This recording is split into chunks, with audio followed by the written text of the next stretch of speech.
I feel like the future of Texan Floor is going to be in technology, and it's going to be in service. In a world today where technology is rampant, I mean, you're constantly connected to your phone, you're connected to your email, people can always get a hold of you. And while that in some ways can be challenging and difficult, it can also be an asset and an advantage. We've got to be a company that had real-time answers to real-time problems that our customers have. Our services sets us apart from the competition. Safety is number one.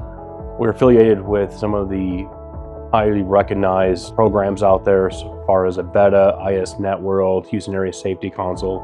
Safety is very pivotal with this company. One of the things I really like being at Texan is we are always innovating and trying to be on the edge of the newest technologies. It's like the WallPen and the floor printer. I see us being a leader and somebody that look to for solutions and problem solving.